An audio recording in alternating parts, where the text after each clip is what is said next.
Ladies and gentlemen, it's my pleasure to introduce you Professor Adolfo Sotoca from Universitat Politecnica de Catalunya, Barcelona and Jest schools of architecture. Professor Sotoca has been teaching in many other universities worldwide as well, and he cooperates with our faculty for 12 years already as a visiting professor, as a partner in our research, and as a juror in many student workshops and projects. So it's my pleasure to open this open lecture, and the floor is yours.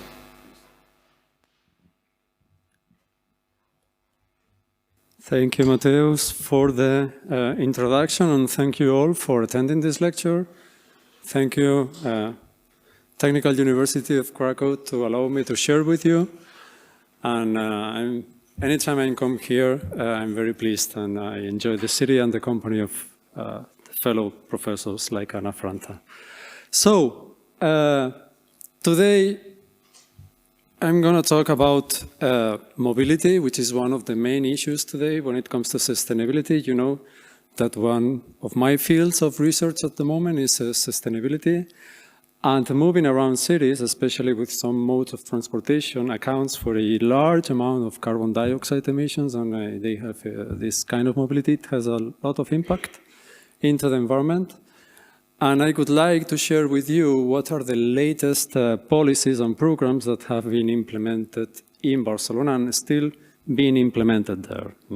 And I will start with this image, which to me refers to this idea of convivial mobility. But before starting with that, let me spend a couple of minutes clarifying or explaining a little bit what this convivial term means, which is not obvious. And I will refer, I promise not to spend a lot of time in this, but I think it's worth to clarify what conviviality means. It's not a term invented out of scratch. It was coined almost 50 years ago by this guy, Ivan Illich, who wrote this wonderful book, which is called Tools for Conviviality. And at a time of acute energy crisis, it was the mid-70s, he came up with this idea of decreasing our needs on the environment, therefore decreasing or minimizing our impact on the environment. And everything is based on the idea of autonomy, on low technology, on adapting our way of living, our needs and demands on the environment to a more slow pace development. So if you have the time, I would strongly recommend to have a read to this book, which is coming back to the discipline discussion today.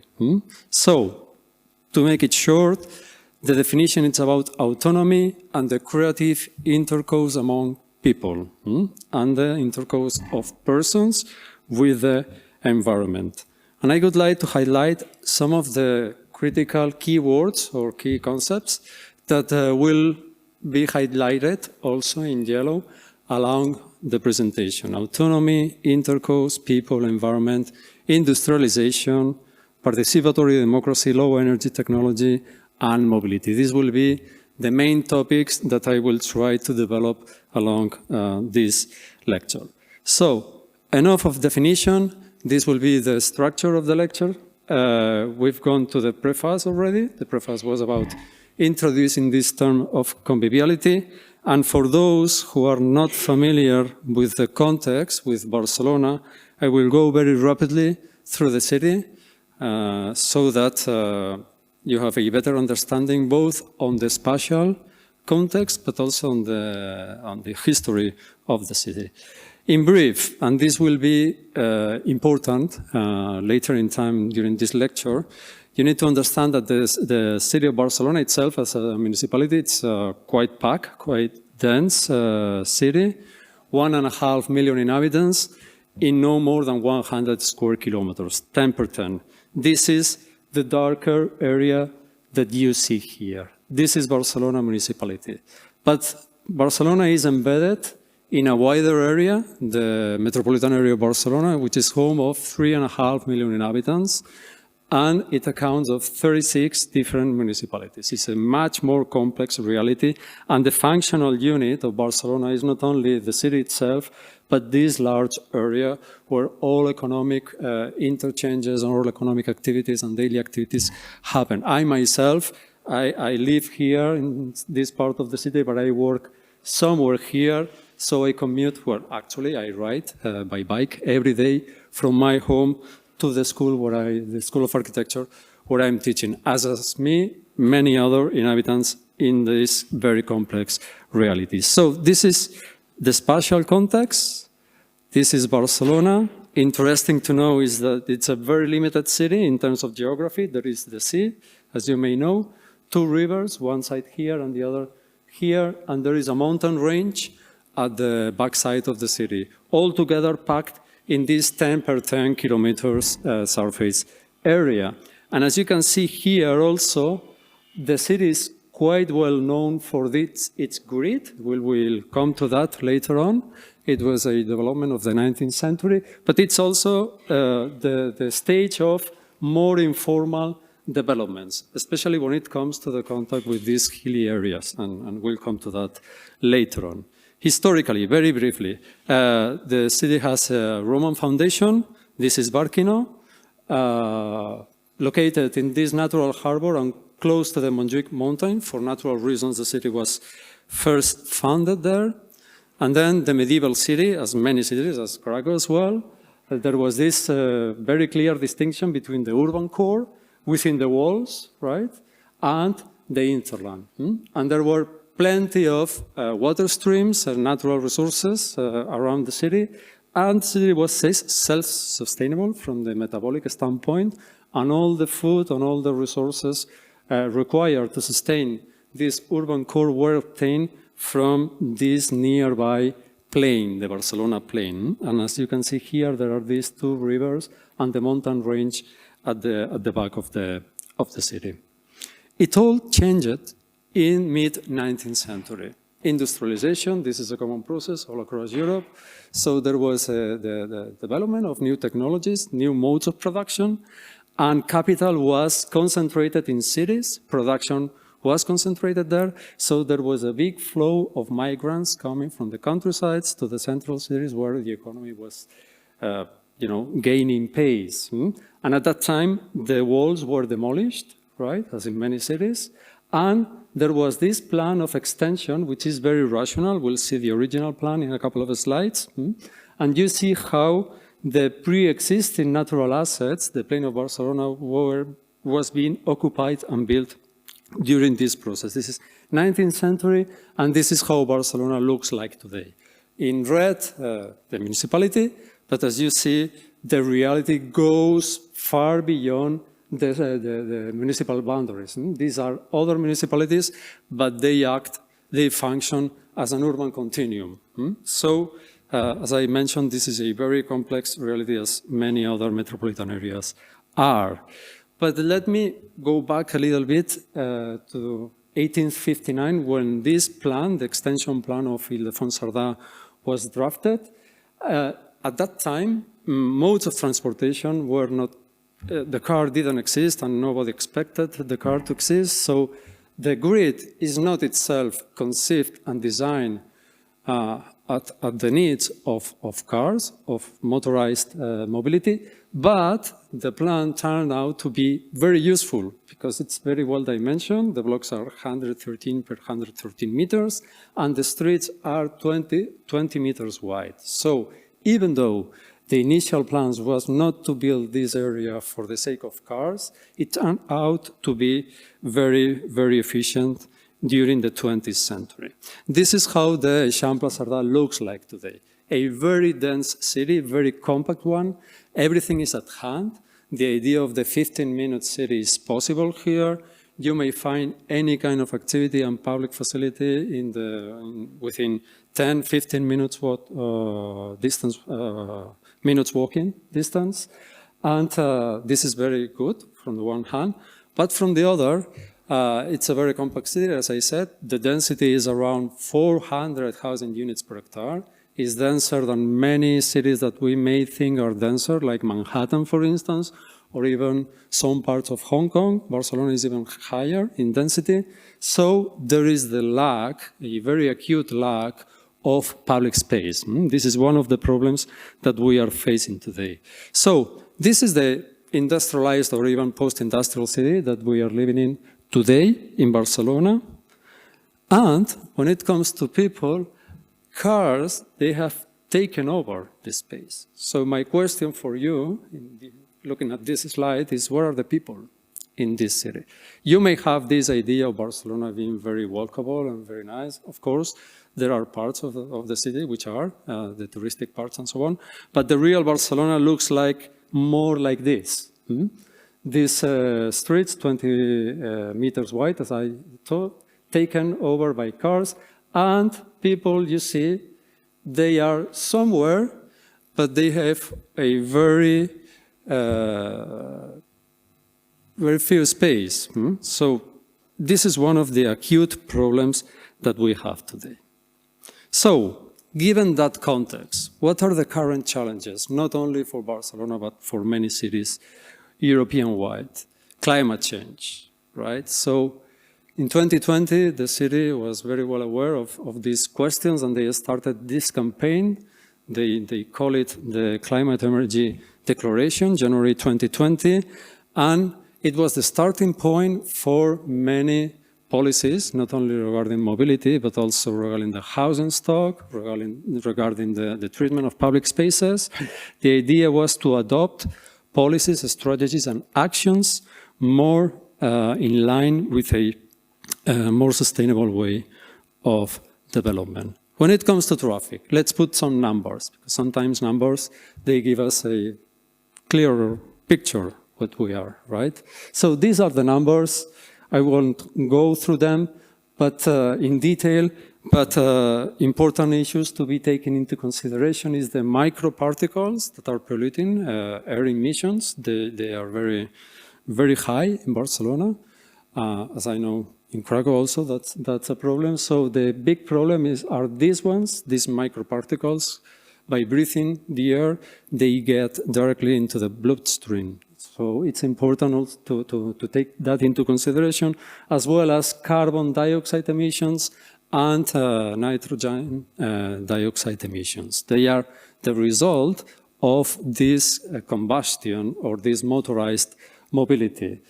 That means this motorized mobility means a lot of accidents also along the year.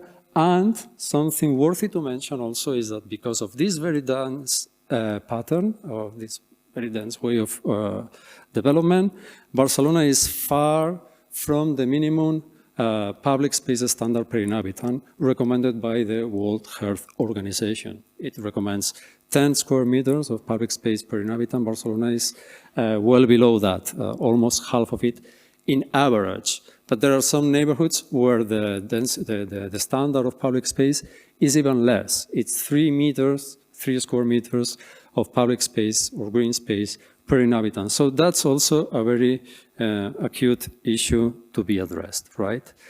And not only this mobility, motorized mobility, not manufacturing or industries. Manufacturing is not taking place anymore in Barcelona, as in many Western cities. Manufacturing is displaced or removed to somewhere else.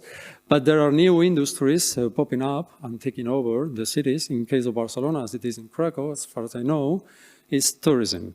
And this is having a big impact in the city, not only in terms of pollution and metabolic flows, but also in terms of inequalities. This is putting a lot of pressure into the housing market, and it's created acute or urgent inequalities among different quarters.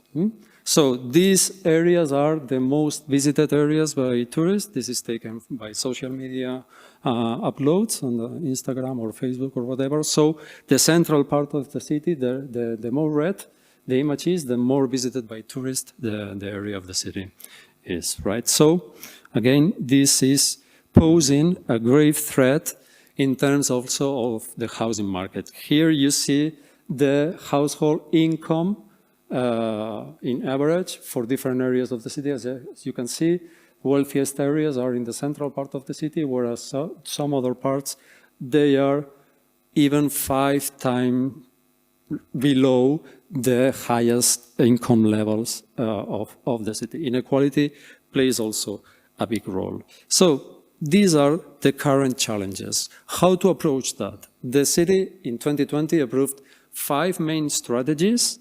First one is the renaturalization of city. The idea is to bring in greenery again back to the city and to implement some criteria when it comes to the urbanization of public spaces, increasing the green canopy, and by that diminishing the heat island factor and some other threats that we have in our cities, allowing the water cycle to be completed and the storm water to drain down the subsoil.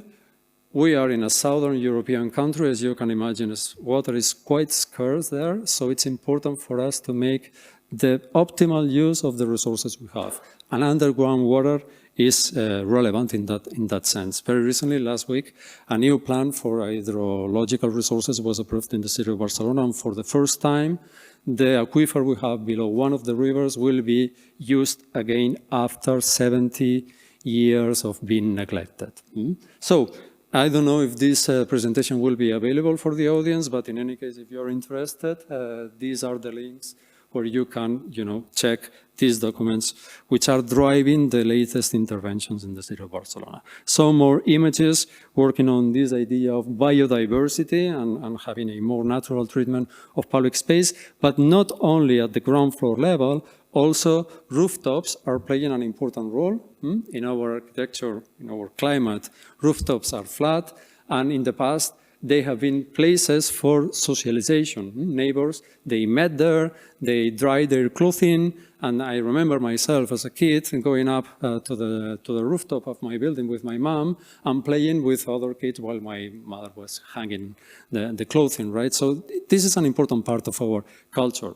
Because of technology, because of the dryer machines and so on, this kind of socialization was lost a long time, but now there are big efforts in recovering these spaces as common spaces where people can socialize, and new vegetal or green treatment is also implemented. So it might seem not very relevant, but every little action, every little square meter that we gain for greenery is counting. So there is a general master plan or a strategic plan for rooftops in the city of Barcelona, as there are for local farming. Not with the goal of, with the aim of feeding ourselves with this urban agriculture. That's not the goal. We know that's impossible in terms of, the balance between what is produced and what is consumed, but also, or mainly, because these spaces, they become also spaces for socialization. And I know that here in Poland, you know a lot, a big deal about that. And sustainable urban drainage. The idea is not to use or not to keep on urbanizing in this engineering look-like approach, using concrete and big collectors and pipelines, but the idea is to retain the water on site, locally, not to build big deposits to manage water and then distribute it back to the city and use it for some purpose, like the irrigation of public space, but to keep the soil as humid as possible, using the soil itself as a retaining device for rainwater. So that is us for renaturalization or regreening the city. But when it comes to mobility, we rely very much on proximity. Those facilities that are catalyzers they are catalyzers of social activities or places where people, they can gather, they can meet without the need of taking cars, without the need of making large journeys. Libraries, in that sense, they are one of the most important social infrastructures we have in the city. Libraries, they act as social catalyzers. They are not just storing areas for books. There are plenty of resources there, internet, workshops, community activities, addressed to all different ages. So if you go to a library in Barcelona today, you may find all day long people from different strata, from different ages, sharing activities, and they are quite evenly distributed across the urban fabric. So within a 5 minutes walking distance, every single inhabitant in the city of Barcelona will have a library where this access to culture, to sharing, will be available for them to have. But also markets. Markets is a very important infrastructure also for us. If libraries are feeding the soul or the mind, markets are feeding the body, right? So that's the idea. The culture of fresh food available, also evenly distributed across the urban fabric. And what you can see here on the screen are the markets in red, and what it's called the catching areas around them. Areas that within a 5 minutes walking distance, everyone can access to the market. Today, the policy is to refurbish and to adapt the market structure to our contemporary needs. So typically markets are working together with supermarkets because they have different time operating hours during the day. So it is possible to find both fresh food in the market and then other goods in the supermarket. And they are working quite well. This is a publicly run institution. There is an Institute of Markets, so they are not privately owned. They are not private operators running these facilities. It's a municipal institute which is in charge of promoting and establishing the different regulations in their functioning. And finally, participatory democracy. All these processes, lately, public authorities all over the world, I guess, they are very well aware that people or inhabitants in general, citizens, they don't only want to be asked, they want to be part of the designing process. This is what is called co-design. So a big effort is put into engaging communities, into the design, into the decision-making of these strategies, but also in the afterwards management and operation of these facilities in some cases or these public spaces. So the idea is to foster and to promote co-responsibility. And for that, they devise many strategies. These open workshops on the streets, for instance, this might seem very, spontaneous or informal, but the whole process is quite well established. There is a methodology. I won't go deep into that because it's not the scope of this session today, but just for you to know that there are specialized people with a lot of expertise establishing what is the timeline and the workflow in these participatory processes. In that sense, new platforms, online platforms, they are playing a big role in that. And as for the case of the superblog, which is the third strategy that I'm going to show you today, there were 400,000 different participants, 106 participatory processes. All you can see here are the numbers. So as you can imagine, this took a lot of effort, but after a couple of years or 3 years of these participatory processes, it's proven to be quite successful by means that a previous work has been done in disseminating, in explaining, in providing the very basic pedagogy for citizens to understand what's going to happen, because the changing model will be enormous, and the whole city will change dramatically. Okay, so these were the current challenges and the future strategies, and now we'll go to more specific actions, those that are materialized in stone, in physical space. Let's start with, well, there will be 4. From the lighter intervention, which is the so-called tactical urbanism, very uncostly interventions, very easy to implement.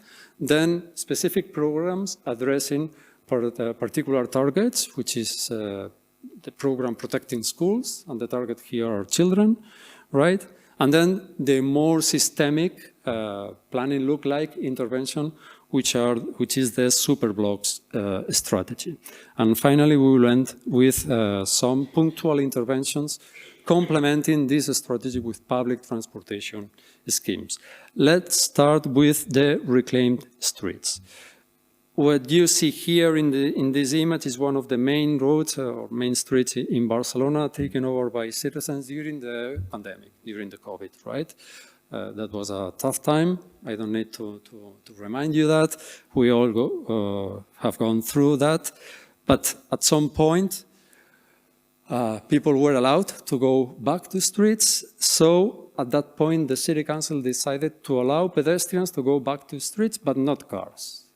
That was a very beneficial period, I could say, in implementing these soft mobility strategies, because all of a sudden people could realize that cars were not so needed in the city. What we needed was space to walk along, right? So this is the image of the available space in the city of Barcelona for pedestrians during that moment. And they started with very humble programs or interventions. The first one was opening the streets. It was only during the weekends, right? And this was initiated just before the COVID. It was part of the Superblock program as a kind of first providing conscience or awareness to the citizens that it was possible to use streets without cars during the weekends. So very important roads of the city, like Via Laietana here, were taken during the weekends by residents, by neighbors, right? These are the, oh, sorry, this image is turned down, but you see here the sea is here. So this is one major street, Aragon Street, one of the majors you will see later on, and this is Via Laietana. And these streets were blocked to cars during the weekends, and this is how it looked like when the pandemic started, right? So, cars were not allowed, only pedestrians, right? And after 3-4 months, they decided to extend the program to other streets. So they started by, step by step. Let's check. Step one was checking a couple of streets, and after that, when that experience was proven successful, they extended to other main arteries of the city, right? So as you see here, holidays and weekends from 9 to 9 all day long, these streets were closed to cars. And the next step was to bring in the minimum physical intervention, but strong enough to reinforce this idea of streets being given back to pedestrians by these very humble, concrete benches, very, very cheap to implement, and by painting with yellow the lanes, the car lanes, it was suddenly clear that that space was given back to pedestrians, right? So it's a process of gaining slowly more space for pedestrians, right?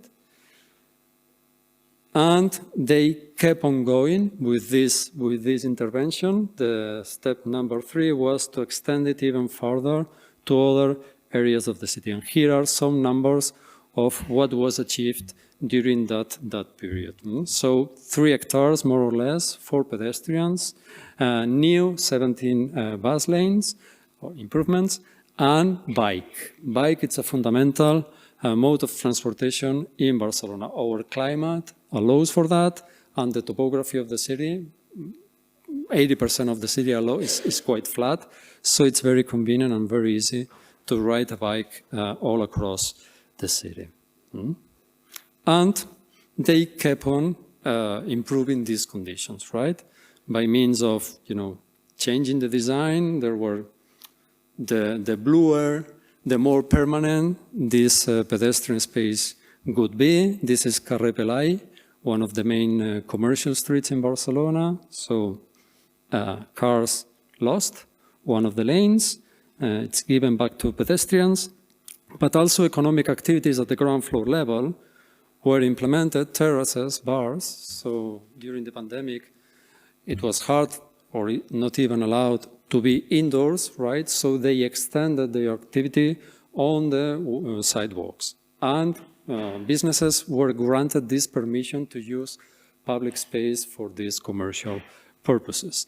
It started very humbly, as you can see here, these yellow posts or these yellow elements. But after a while, there was a competition by which more permanent urban furniture was to be placed here. So the idea is to gain permanency of this intervention, right? So right now, many of these restaurants or bars, they have this urban furniture on sidewalks, on traffic lanes. So this is the so-called tactical urbanism. Very easy to implement if education is done prior to that, right? If the citizenship is aware of that. It was very well accepted in general terms, right? Of course, there were some associations, the Car Association and so on, they were against that, but they played a minor role in the discussion. So it was a first step, right? I tend to be a little bit critical with tactical urbanism if there is no longer term plan or ambition or a more systemic approach, right?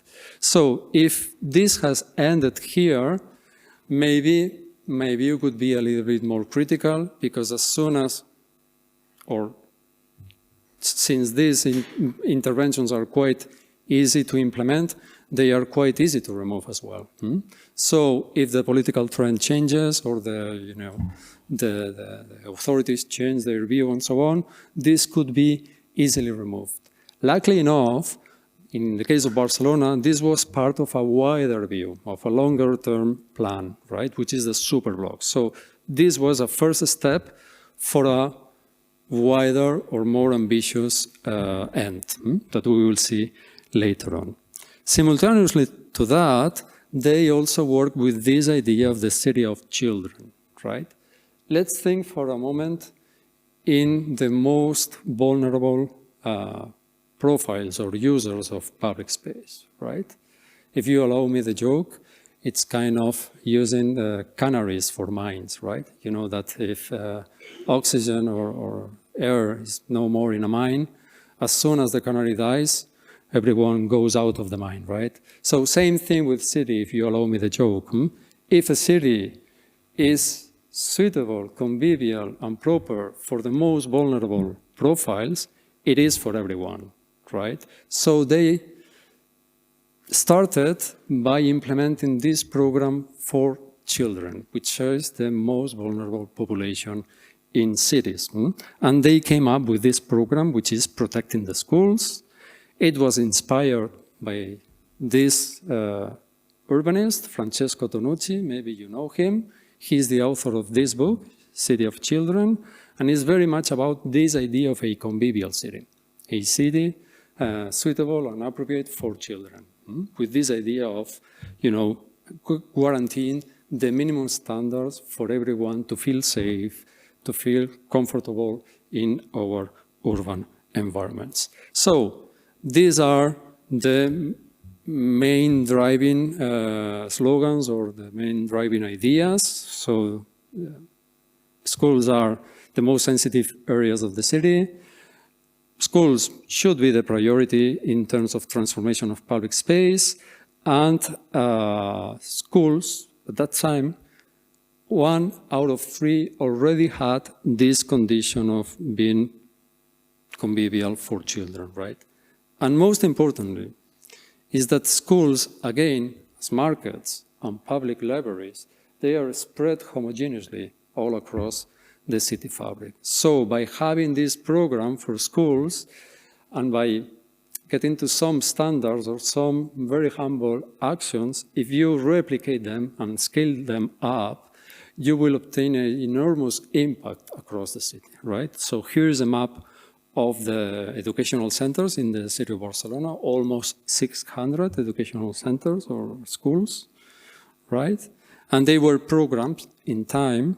There is a program covering 4 or 5 years, and it was, established where to start and where were the critical points to start with, and how to extend the model further in time in a 4 or 5 year long project. Mobility across schools or between schools was also, and schools with public spaces and libraries and so on, was part of the program. So also streets were identified, critical, modes of transportation were also identified here in order to promote a healthy way to go to school every day.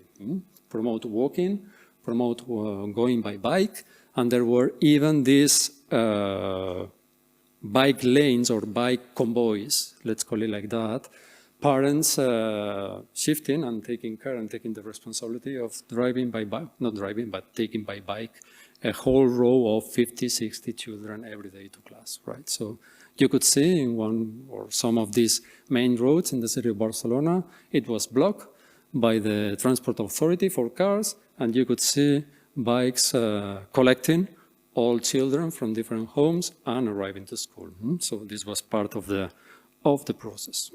So the idea is to improve environmental quality, comfort, safety, make that visual. There is a pedagogical goal here, a pedagogical end also, and you at the moment maybe are too young still to know, but those of us who are parents know that schools are also facilities for socialization.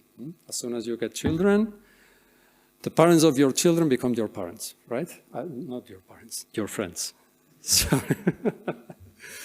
and it's by that, what I mean is that schools are also very good facilities for socialization, for, weaving social fabric, right? And this kind of, dense, fabric of social relationships. So pacification, habitability, visualization, already mentioned that, and involvement of the different communities.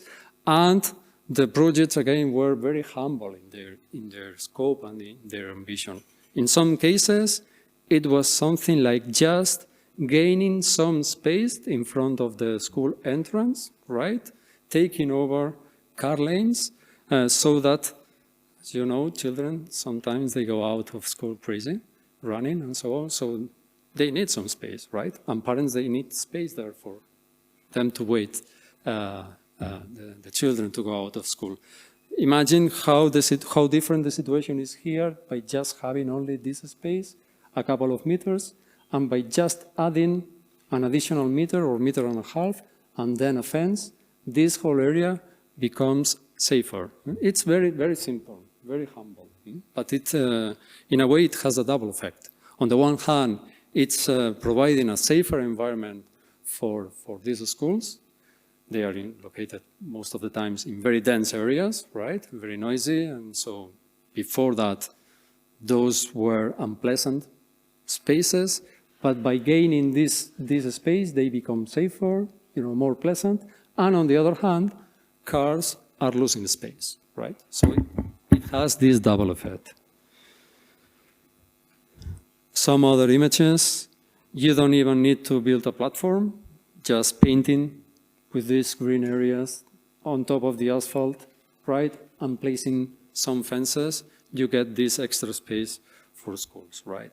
There were some itineraries, right, marking safe crossing points where streetlights were giving priority to pedestrians and so on. So the whole thing was about, slowing down cars and giving priority to children on their way to school, right? Okay, this was also kind of tactical urbanism, but in this case with a particular target. And once these two programs were implemented, they went for a wider goal, the superblocks, right? Which is the real urban planning strategy, much more complex, and you will see the final end will be much more ambitious. Let's start with this image about the city of Barcelona, right? The through traffic.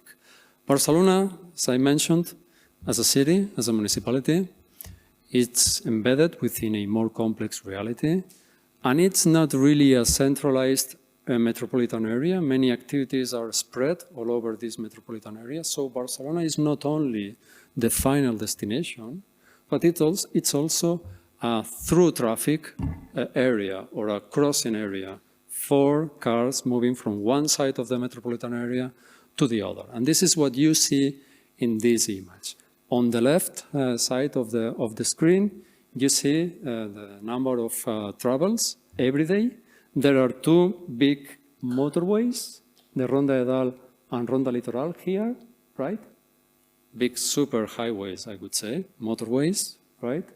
But the two of them together, they don't even add up the same amount of traffic that crosses Eixample, the central core of the city, every day, right? So a lot of crossing traffic goes through Eixample every day.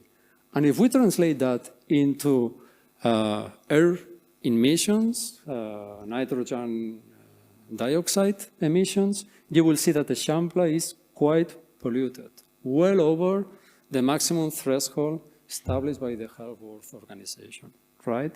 So this is an acute situation, and you can see here some numbers of what is the impact on health. It's not only about aesthetics, it's not only about, enjoying a more pleasant space, it has a direct impact in our health.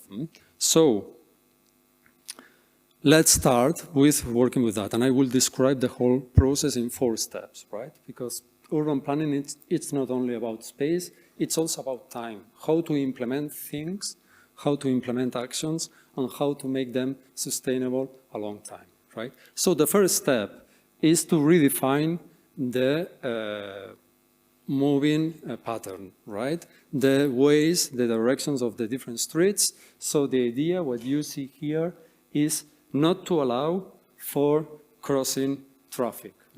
You see, very, very few of these streets will allow crossing traffic from one side of the city to the other. Those in red allowed for that. But the ones in green, they don't allow for this through traffic. By changing just the ways of traffic, the directions of the cars, all of a sudden becomes more difficult to cross the city, right? So by this very humble, again, intervention, you make more difficult to move around by car across the city. And then, if we go to the details, by taking a kind of pilot area, the prototypical pilot area, and this is very easy in the Eixample Sardà because the grid is so rational and the dimensions are quite equal, a block of 3x3 or an area of 3x3 blocks that makes an area of 400 meters per 400 meters.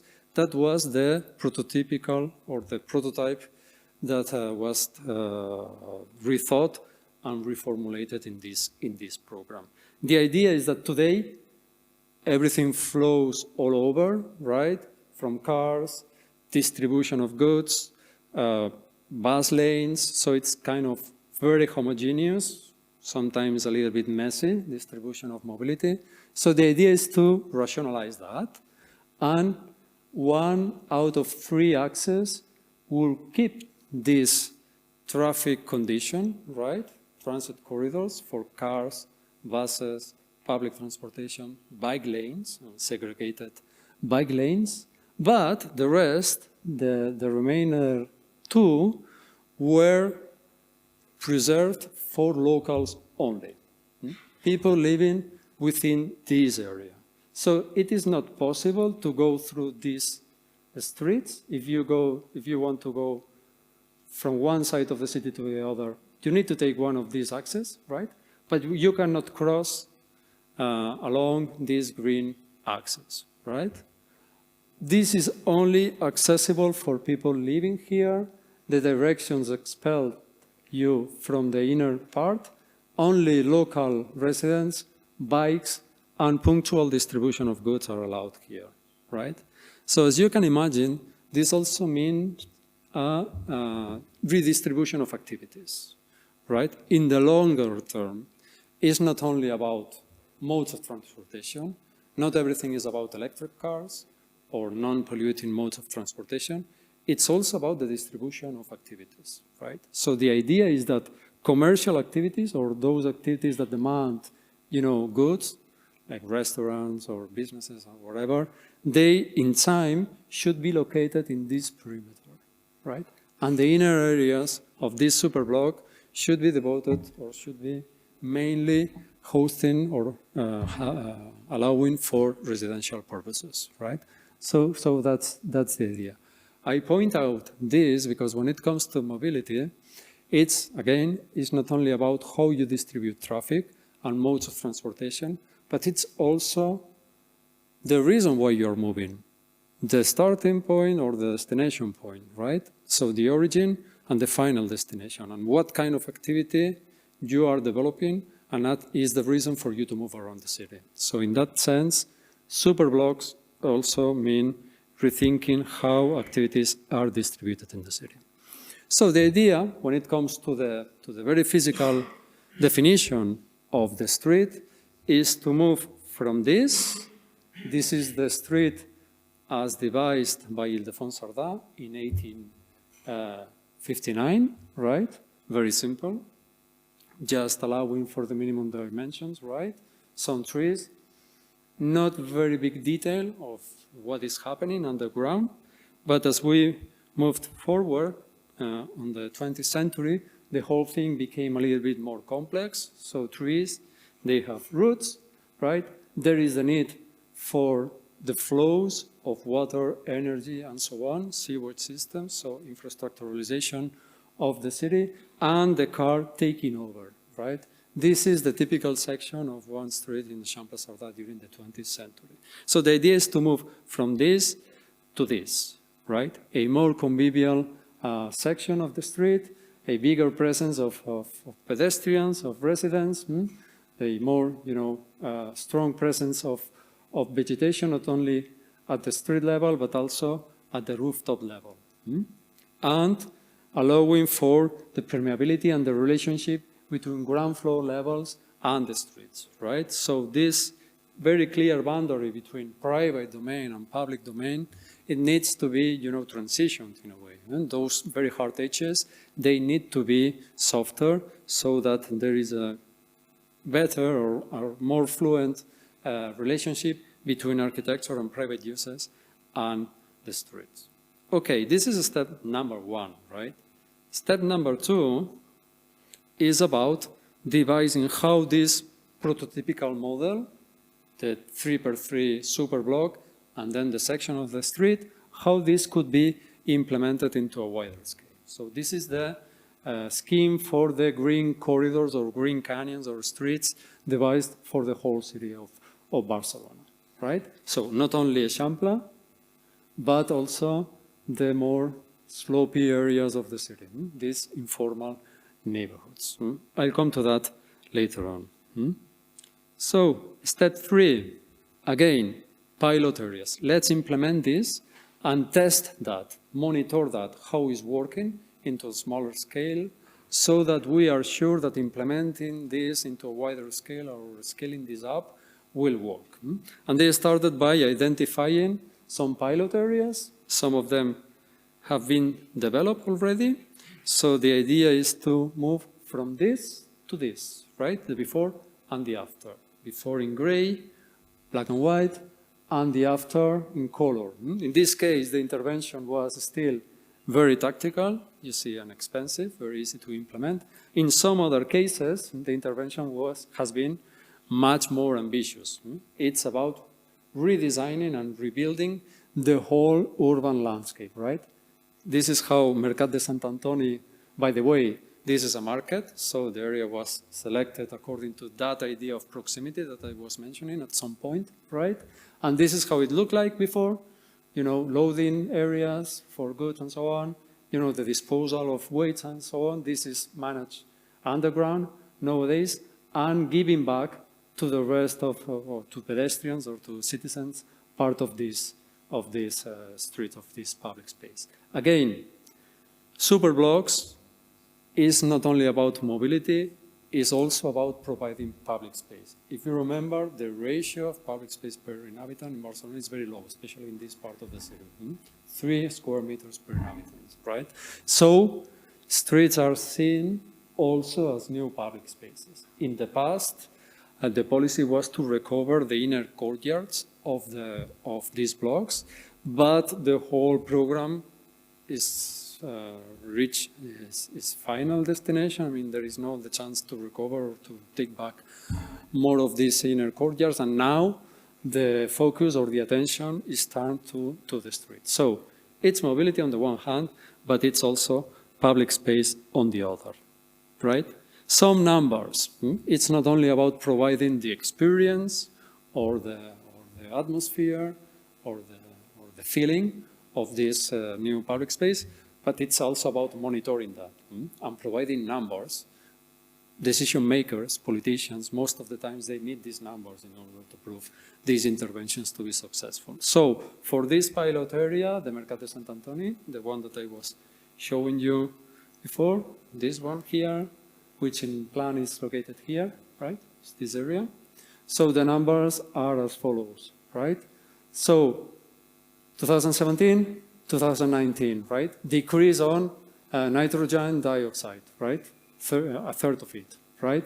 Microparticles, there is a tiny reduction, right?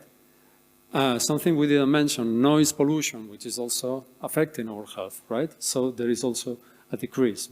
And some vehicles, and for some streets or for some axes like this one, there is a decrease of the traffic car travels every day, and in some others, there is an increase. Those are the red main transit corridors. Of course, if you divert part of the traffic from green axis to red axis, there would be an increase. And this is part of the controversy, I won't lie you. This has been very controversial. Those living in the red axis have been complaining a lot about this new scheme. But if you put it in a general scope, in a general view, the amount of movements or the amount of the presence of cars in the city have diminished as a total, as a global, right?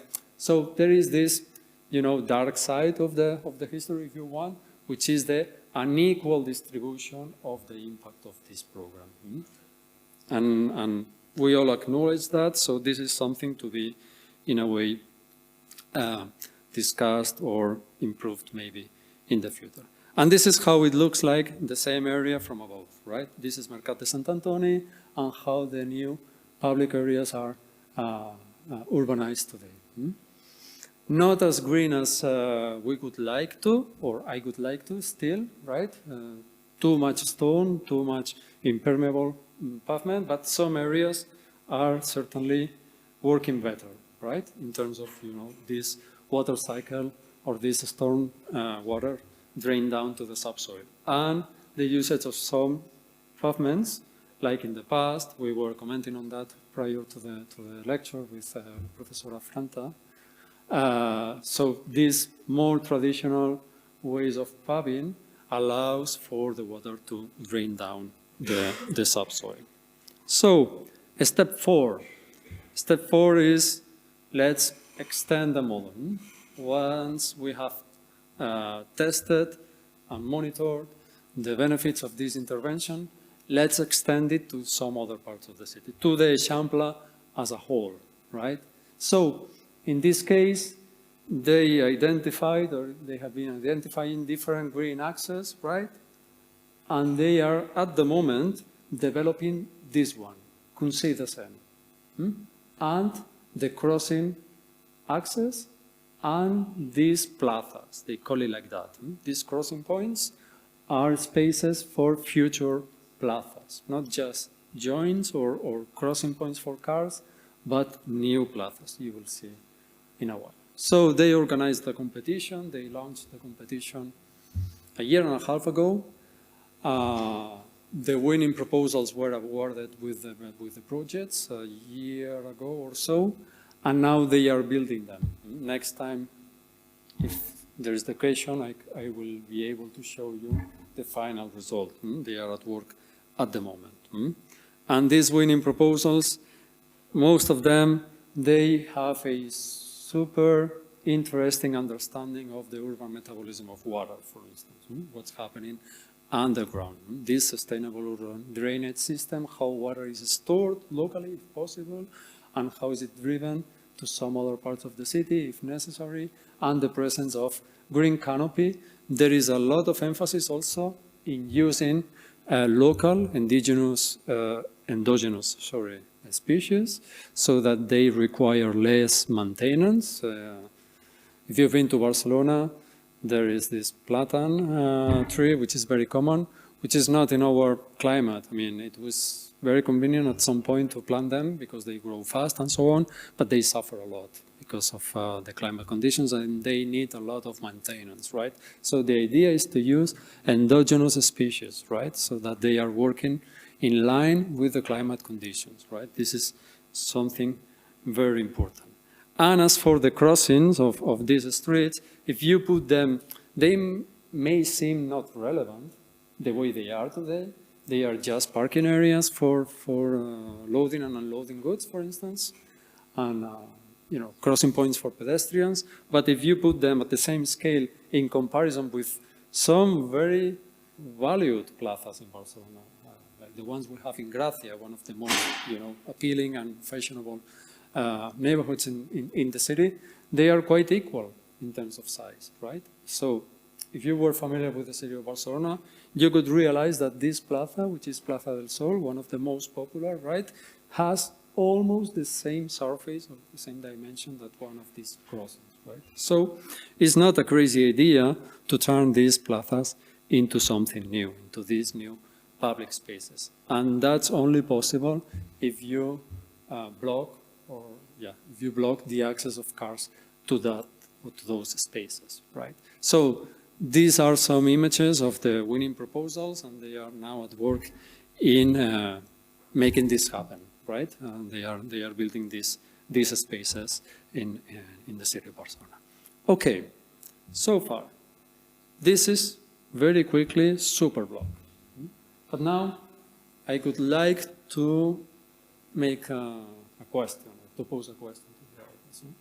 Is there something not so good in this strategy? Something failing here?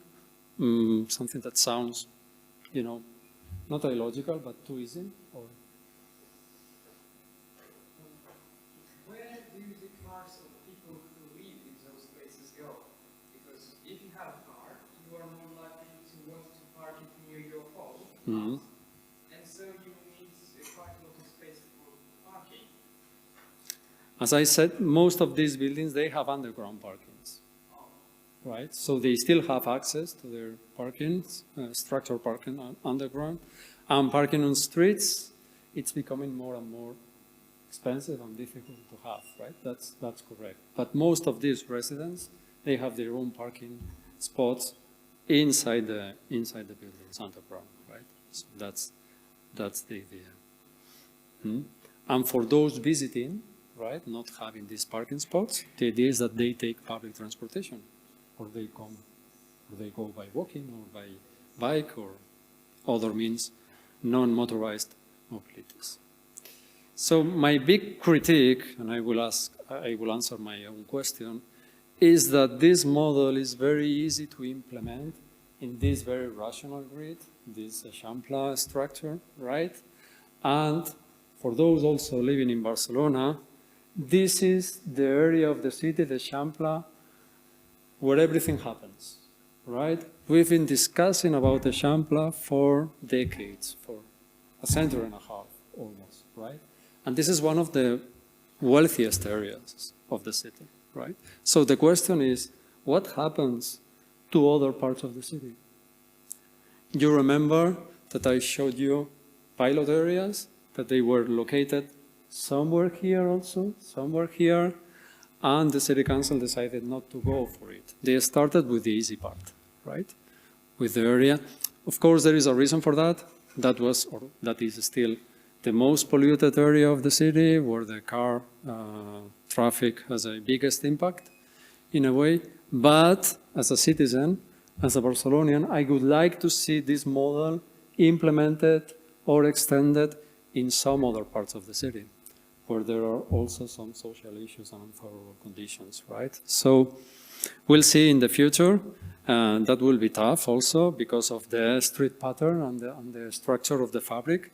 That could be a little bit more difficult. So we'll see how it develops in the future. So approaching to the end of to the final chapter of the presentation. This new mobility mode or new mobility pattern is based on the assumption that car is decreasing its presence, right? But even though we've gone through COVID and at some point we were very reliant in teleworking, in working remotely, and this is nothing new. I remember myself as a student 20 years ago, there was this idea that in the future everyone would be able to work from distance and there won't be the need to move around and so on. But it happens that the more we develop, the more we move, not only for working reasons. We like to socialize, we like to attend to cultural events, and mobility is still driving our societies, right? So if you decrease the flow of cars, you may think, okay, within an area like Barcelona, where moving around by bike is possible, that might work. But in a metropolitan context, it's a totally different thing, right? It's not that easy. I'm the only crazy person I know that rides 20 kilometers and 20 back, 40 kilometers in total every day to go to work. We cannot expect everyone to do that, right? So these policies, they need to be complemented or work coherently or at the same time with public transportation policies. Public transportation, it's an important component of these new modes of mobility, right?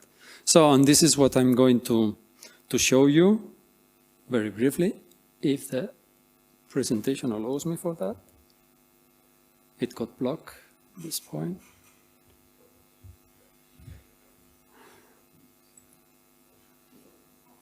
Yeah, it jumped too fast.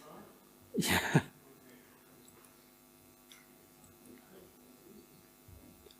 Okay, maybe the images were too heavy and now it's blank.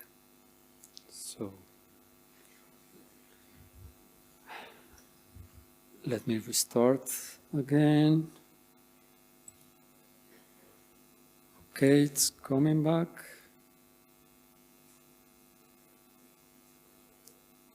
Yeah, well, this is maybe good enough, right? This is the whole metropolitan area. It's working, it's working. This is the whole metropolitan area. So we're widening the scope now. The municipality is here, the municipality of Barcelona is here, and these are the 35 remaining municipalities around this area, right? And this color map is showing us accessibility by public transportation means, right? Today, the area the superblock scheme was implemented is this one. Precisely the area which is better served by public transportation modes. Okay, so the question is, what happens with these other areas where accessibility in red is very poor by public transportation? These people, they need to take the car still every day, and if they need to either go to Barcelona or to cross it to go somewhere else, they will take the car because they don't have other options, right? They don't have public transportation. So an ambitious public transportation policy is needed, and there are two big interventions at the moment which is promoting. There are plenty, and this is one of the slides that were not shown on the screen. There is a quite dense network of metro lines and train lines across the metropolitan area, but still it's not enough. We need to improve still more the public transportation system. So there are two ongoing interventions at the moment, which are the two main train stations. One is Sants Station and the other is Sagrera, located here. But what I want to show you is not the project or the mobility schemes or diagrams of these new train stations, but how to use these new nodes for public transportation for wider ends, for more ambitious ends. One will be how to integrate them within the urban fabric, and the other will be how to make them work together with nodes of activity. The idea is not only to provide these nodes of public transportation and the possibility to change mode of transportation from train to bus or from train to bike or whatever, but also to make the most out of these nodes, right? And the first example would be this new train station in Sagrera. Here you see the rail tracks. This is still under construction, right? And it's located between this residential neighborhood, which is Sant Andreu, my neighborhood. I live here, and this industrial quarter. So for years, these two realities have been disconnected, not only because of the different uses and activities that take place in both quarters, but also because of these, you know, existing rail tracks. So the idea now is to cover these rail tracks. This is a project by RCR architects.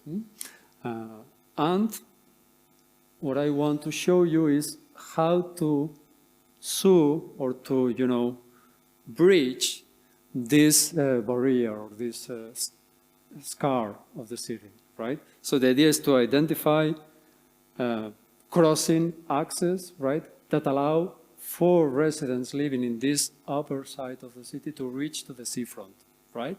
And today that's not possible because the rail tracks are breaking this continuity. And the idea is that the new linear park, right, will provide the opportunity to cross this existing bridge, right? And this is how the park, the project looks like. They are still working on that. It's a long-term project, but hopefully we will see it done even before Sagrada Familia, hopefully. And the other example I wanted to show you is the Sansa station, which on the previous image on the map was located on the left side of the plan. This is how the area looks like today, right? It's a CBO center, central business district, right? And this is how public space looks like in front of the station. It was a project by Enrique Miralles, right? It's a derelicted area, not very well maintained, in a very bad state. So the idea is to make this area work together with the station, refurbish, rethink, reformulate the public spaces in front and back of the station, and also provide the continuity by means of green corridors with the rest of the fabric.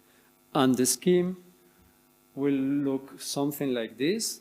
Here is the station, right? Some parts, and the whole flow of commuters arriving to this very central location will or should permeate the rest of the fabric, right? By following these green structures, linking with or connecting with existing parks, existing facilities, a hospital, a university here, and new facilities like this one, which is a previous and existing prison, not in use anymore, so the building is abandoned at this moment, right? And it will be repurposed and refurbished into a community center, a multifunctional facility center. It's large. So this is the image of the project, and this is the program. The idea is to put together and to make different activities be working together coherently all along the day in this large building for many reasons. But just to name one, having different regimes of use along the day. Here you may find social housing, libraries, educational facilities, sport facilities, etc. They work in different hours along the day. So by having this node of activities working all day long, a certain intensity or urbanity is warranted. It's not like this building is very intensively used at some hours of the day, but totally empty some other hours. So the idea is to bring in people in and out of the building or the complex all day long, and by that guaranteeing some kind of activity in the surroundings, right? But also from the functioning of the building itself.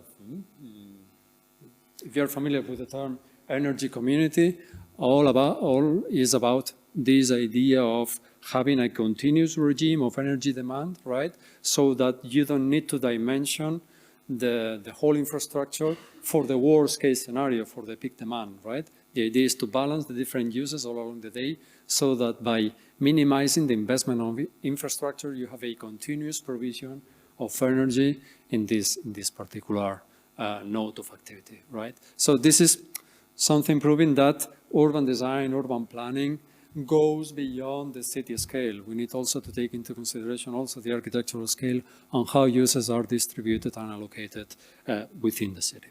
Okay, with that, I think I came to the last part. There was a preface when I defined the term conviviality, but there is also an addenda, right? Which is going back to Ivan Illich.